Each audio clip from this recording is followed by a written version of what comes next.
ලොවක් කැලබෝ බේචුකුල බන්ධනයේ මහාවශය කුල්කම්.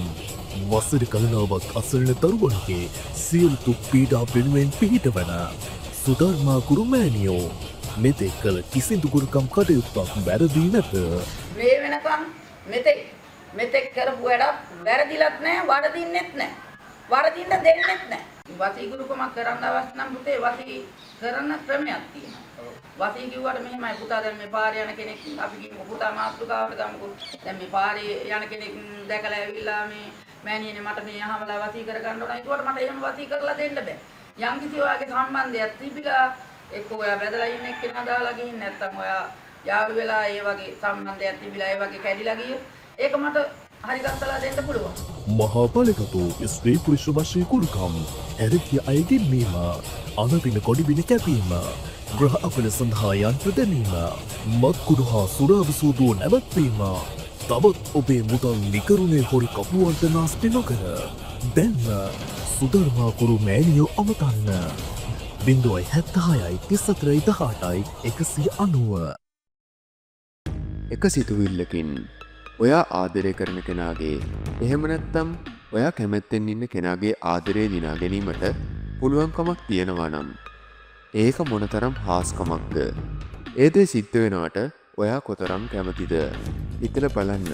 වසර ගණනාවක් ඔබගේ හිතේ තිබ්බ කවුරුත් නොදන්නේ ඒ ආදර හැඟීම ඔබ බලාපොරොත්තු වෙන කෙනාට තේරිලා ඇයත් හෝ ඔහුත් ඔබ ඒ දේ ඇයගෙන් හෝ ඔහුගෙන් අහනකන්නම් ඔවුන් බලන් ඉන්නේ. ඒ කොතරම් අපූර්ව දෙයක් වෙනවද?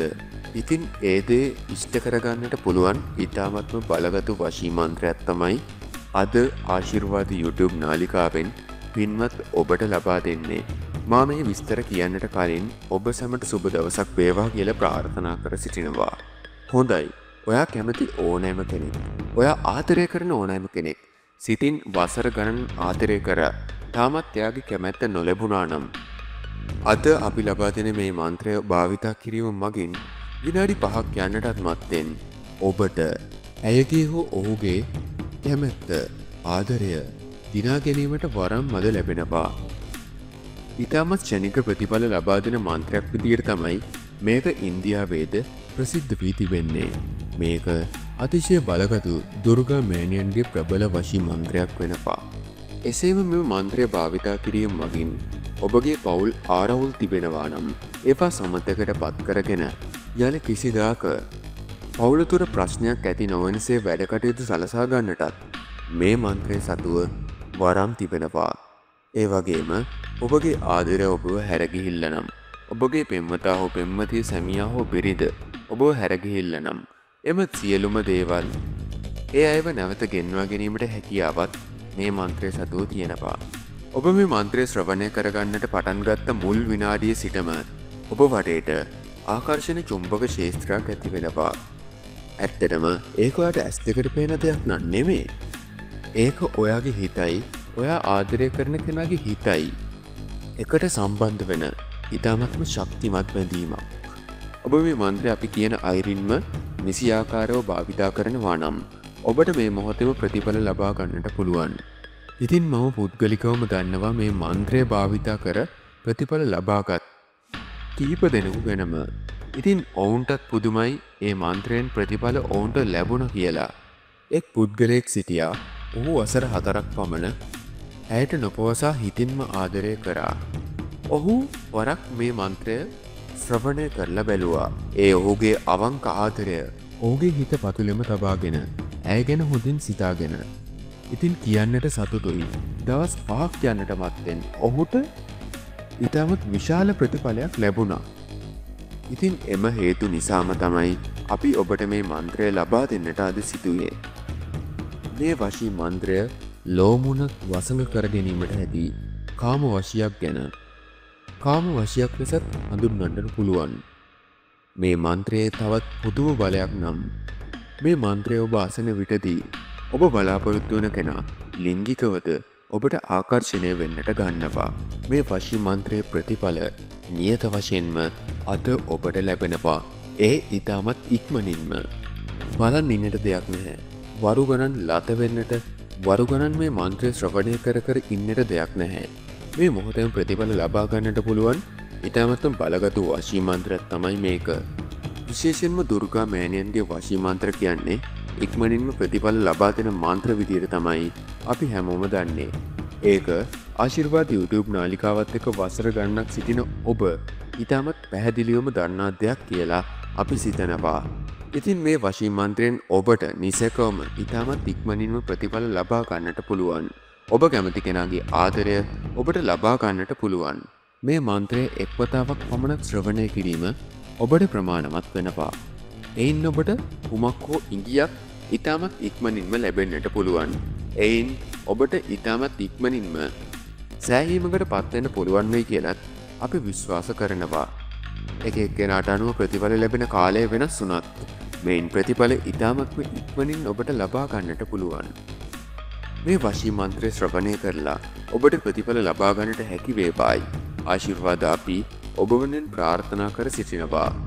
අපි වෙතරම් වෙහෙස මහන්සි වී වීඩියෝ නිර්මාණය කරලා ඔබට ලබා දෙන්නේ ඔබගේ ජීවිතය සාර්ථකත්වයට පත් කර දීලා ඔබ බලාපොරොත්තු වන කෙනාගේ ආදරය ජය ගැනීමේ අපේක්ෂාවෙන්. ඉතින් මේ සඳහා අපි ඔබට සහාය වෙනවා සේම ඔබද අපිට සහාය වන්න. මේ ගැන ඔබගේ අදහස කමෙන්ට් එකක් ලෙස අපිට පළ කළා. ඒ වගේම ලයික් එකක් දාන්න යන්නත් අමතක කරන්නට එපා. අපගේ මේ YouTube නාලිකාව ඔබට ඉතාමත් වැදගත් නම් අපේ සබ්ස්ක්‍රයිබ් කරන්න කියලත් අපි ඉල්ලා සිටිනවා. එසේනම් ඔබගේ සියලුම දුක් ගැටලු දුරු වී ඔබගේ ජීවිතයේ සාර්ථකත්වයට පත් වී ඔබ බලාපොරොත්තු වන ආදරය ඔබට ලැබෙන්න කියලා ආශිර්වාද අපි අදවතින්ම ඔබ වෙනුවෙන් ප්‍රාර්ථනා කර සිටිනවා. ඔබ සැමට 33 කෝටියක් දෙවි දේවතාවුන් වහන්සේලාගේ පිහිටයි.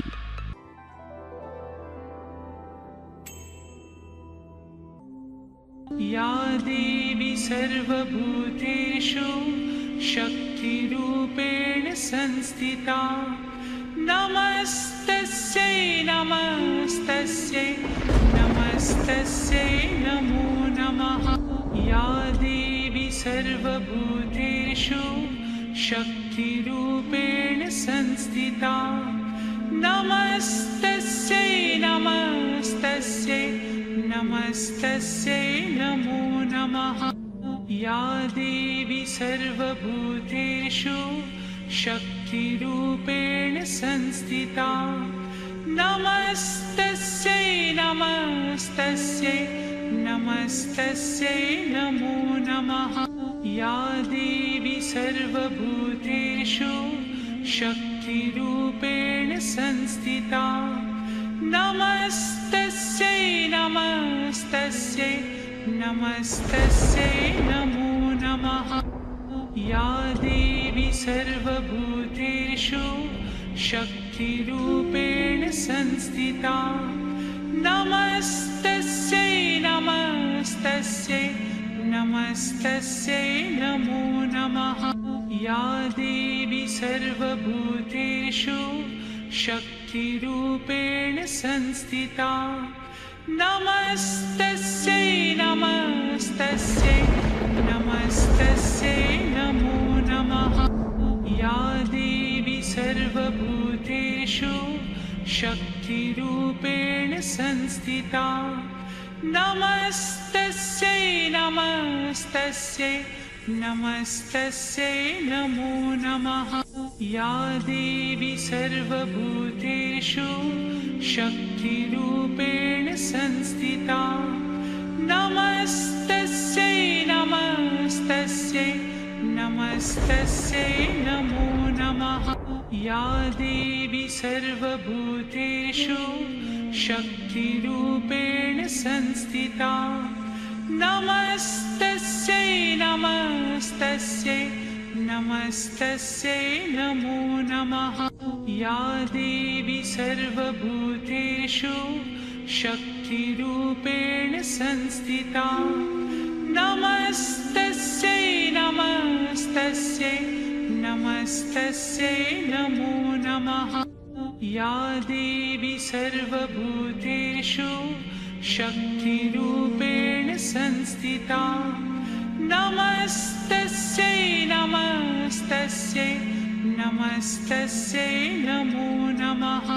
या देवी सर्वभूतेषु शक्तिरूपेण शक्तिरूपेण संस्थिता नमस्तस्यै नमस्तस्यै नमस्तस्यै नमो नमः या देवी सर्वभूतेषु शक्तिरूपेण संस्थिता नमस्तस्यै नमस्तस्यै नमस्तस्यै नमो नमः या देवी सर्वभूतेषु शक्तिरूपेण संस्थिता नमस्तस्यै नमस्तस्यै नमस्तस्यै नमो नमः या देवी सर्वभूतेषु शक्तिरूपेण संस्थिता नमस्तस्यै नमस्तस्यै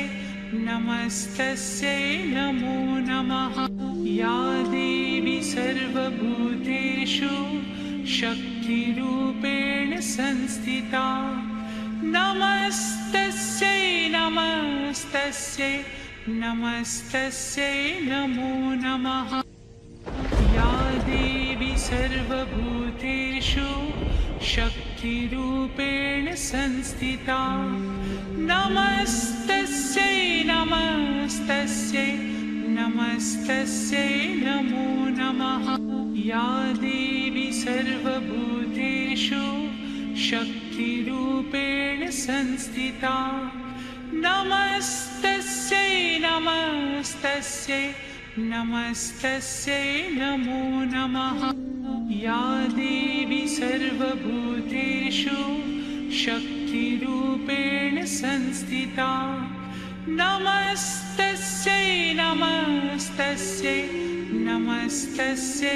नमो नमः या देवी सर्वभूतेषु शक्तिरूपेण संस्थिता नमस्तस्यै नमस्तस्यै नमस्तस्यै नमो नमः या देवी सर्वभूतेषु शक्तिरूपेण संस्थिता नमस्तस्यै नमस्तस्यै नमस्तस्यै नमो नमः या देवी सर्वभूतेषु शक्तिरूपेण संस्थिता नमस्तस्यै नमस्तस्यै नमस्तस्यै नमो नमः या देवी सर्वभूतेषु शक्तिरूपेण संस्थिता नमस्तस्यै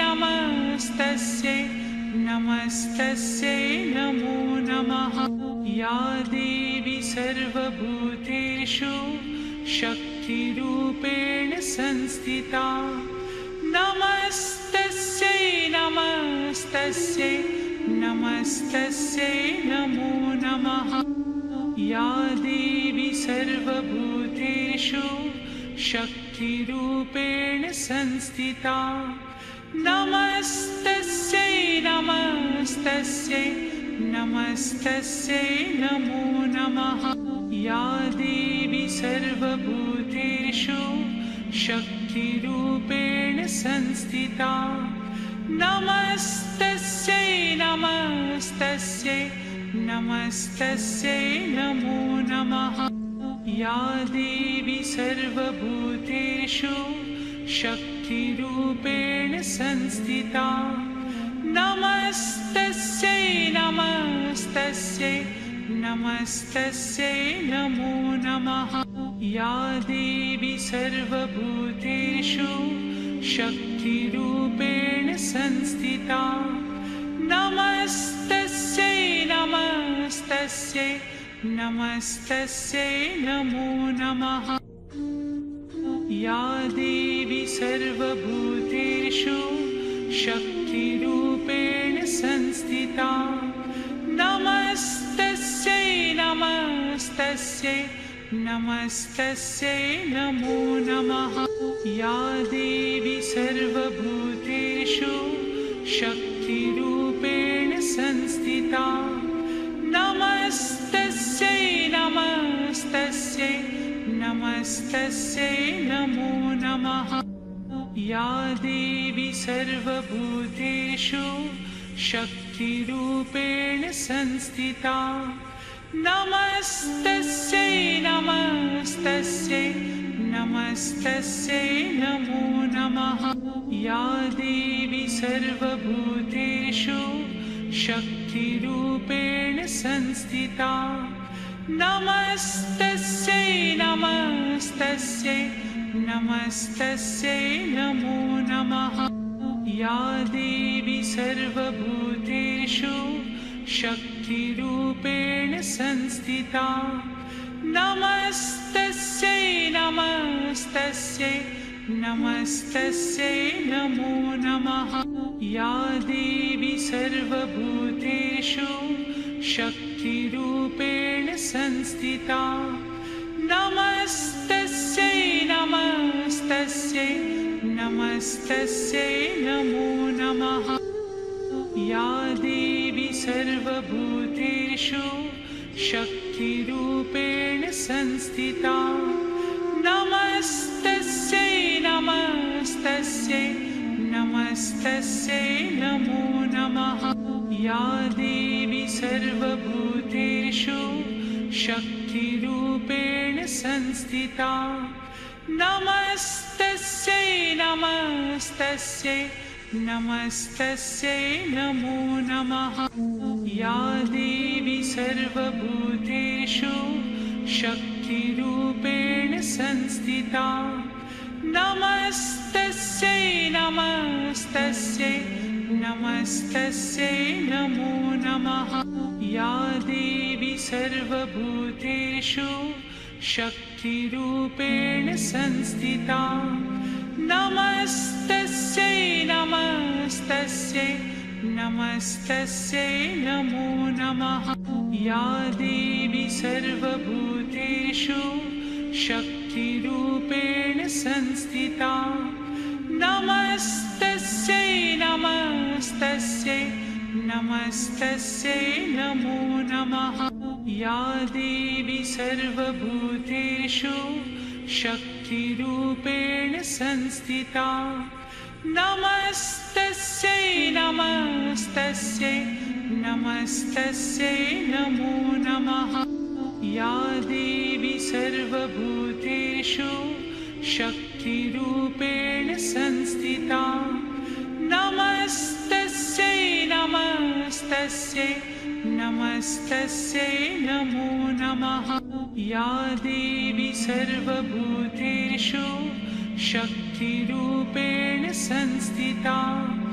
नमस्तस्यै नमस्तस्यै नमस्तस्यै नमो नमः या देवी सर्वभूतेषु शक्तिरूपेण संस्थिता नमस्तस्यै नमस्तस्यै नमस्तस्यै नमो नमः या देवी सर्वभूतेषु शक्तिरूपेण संस्थिता नमस्तस्यै नमस्तस्यै नमस्तस्यै नमो नमः या देवी सर्वभूतेषु शक्तिरूपेण संस्थिता नमस्तस्यै नमस्तस्यै नमस्तस्यै नमो नमः या देवी सर्वभूतेषु